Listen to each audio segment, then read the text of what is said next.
Llega el 31 de diciembre y bueno, todo el mundo a celebrar la Nochevieja, pero ¿alguna vez nos hemos parado a pensar que esa fecha también honra a un papá? Y no a uno cualquiera, a uno que, según dicen las leyendas, se enfrentó a dragones y emperadores. Hablamos de San Silvestre. Pero, ¿quién fue este hombre en realidad? A ver, ¿qué tiene que ver un pontífice de hace tantísimos años con nuestra fiesta de fin de año? Para entenderlo, primero tenemos que sumergirnos en su leyenda, que es una historia de poder, de fe y hasta de milagros, casi nada. La leyenda nos pinta un retrato de Silvestre que es, vamos, de superhéroe.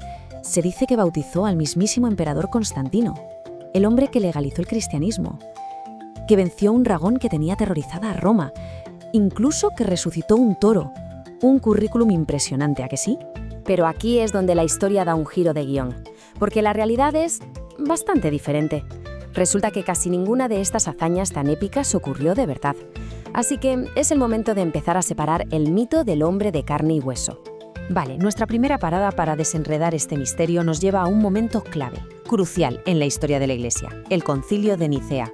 Ahí es donde se pusieron las bases de la fe cristiana tal y como la conocemos hoy. Nos vamos al año 325. El emperador Constantino convoca a los líderes de la Iglesia de todo el imperio para resolver una cuestión que era fundamental, la naturaleza de Cristo. Y ojo que no era un debate cualquiera, estaba en juego el alma misma del cristianismo. Ahora, fijémonos en quiénes estaban en este evento tan importante. Estaba el emperador Constantino, por supuesto, estaba el obispo Atanasio defendiendo la divinidad de Cristo y su oponente, Arrio. Pero, un momento, ¿quién falta en esta foto?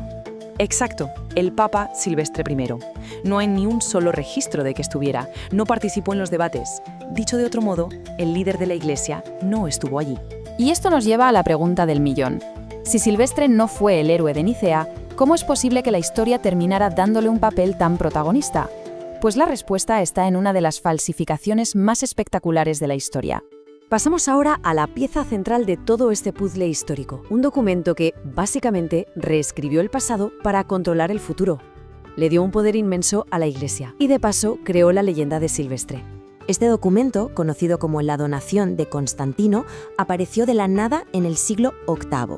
Y lo que decía era increíble, que un Constantino súper agradecido, supuestamente curado de la lepra y bautizado por Silvestre, le cedía al papado el control político de todo el Imperio Romano de Occidente. O sea, un regalo de poder sin precedentes. Pero claro, la cronología es que no cuadra por ningún lado. Constantino murió en el 337. El documento que en teoría firmó él apareció 400 años más tarde. Y lo más fuerte es que tuvieron que pasar otros 700 años, hasta 1440, para que alguien demostrara que era un fraude total. Y aquí viene el golpe de gracia definitivo al mito. La donación se basaba en que Silvestre había bautizado a Constantino en Roma. Pero la realidad histórica es otra película. El emperador fue bautizado justo antes de morir, sí, pero no por el papa, sino por un obispo llamado Eusebio de Nicomedia, y que encima era partidario de Arrio, el hereje de Nicea. La historia es tremenda. Bueno, ya hemos desmontado las grandes leyendas. Entonces, si no fue por estas hazañas míticas, ¿por qué recordamos a Silvestre justo el último día del año? La razón de verdad es mucho más sencilla. La clave de todo está en esta fecha, el año 335 después de Cristo. Este es el año que lo une para siempre con el final de nuestro calendario. Y ahí lo tenemos. La razón por la que San Silvestre se celebra en Nochevieja es simplemente porque murió un 31 de diciembre. Su fiesta se fijó en la fecha de su muerte, como era la costumbre en la Iglesia. Ni más ni menos, así de simple. Pero, a ver, ¿cómo se pasa de ser la fiesta de un santo a una celebración mundial? Pues fue un proceso. Primero, se estableció su día. Después, en la Edad Media, la Iglesia empezó a buscar activamente una forma de reemplazar las antiguas fiestas paganas del invierno.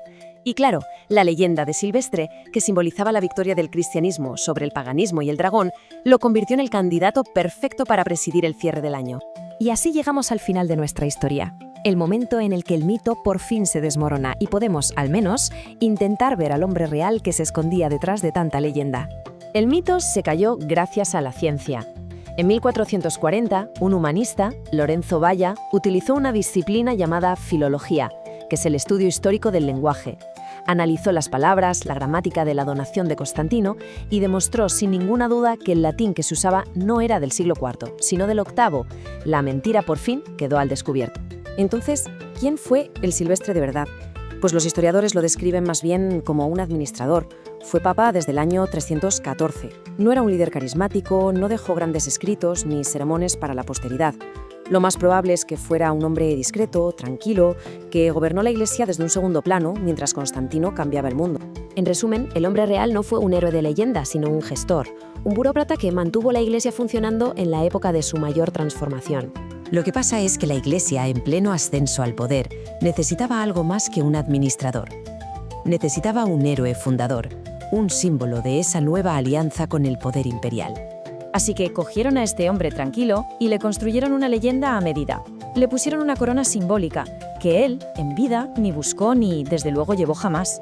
Así que, en la próxima Nochevieja, cuando estemos brindando a medianoche, quizá nos acordemos de la historia de Silvestre, un hombre silencioso cuyo nombre se usó para construir un imperio. Y claro, esto deja una pregunta en el aire. Si su historia pudo ser reescrita de esta manera, ¿qué otras historias que damos por ciertas son en realidad una leyenda?